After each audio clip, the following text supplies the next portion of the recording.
everyone, welcome to our channel. Today we will solve a numerical problem related to uniform flow. The question is, compute the discharge at maximum velocity with that when the channel is running full, assuming that the changes coefficient is unaltered and the pressure remains atmospheric.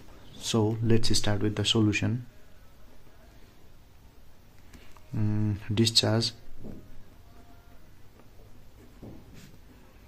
theta 2 equals AC root over RS, where A is the area, that is pi d square by 4 times of C root over radius is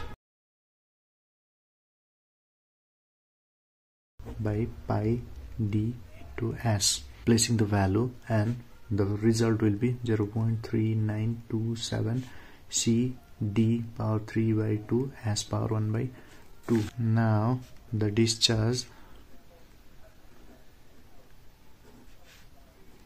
at maximum velocity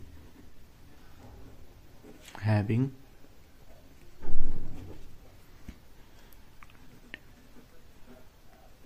depth y is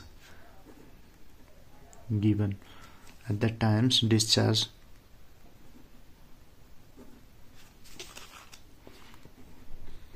theta 1 is equal to AC root over RS.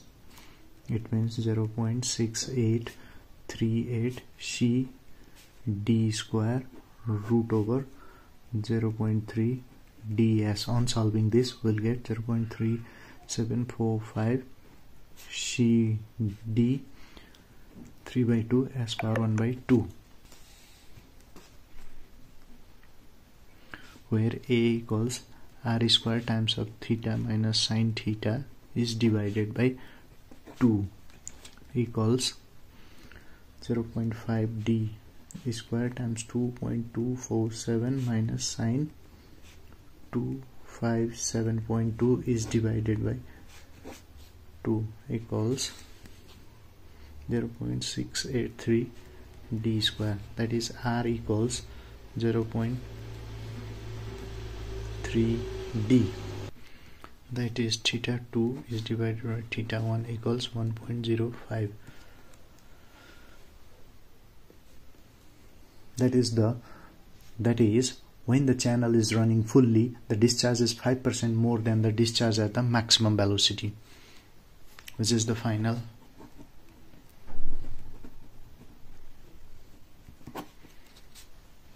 So for today we end up the video. For this much, we will come again with one new video. Till then, keep on watching our channel and don't forget to subscribe us. Thank you.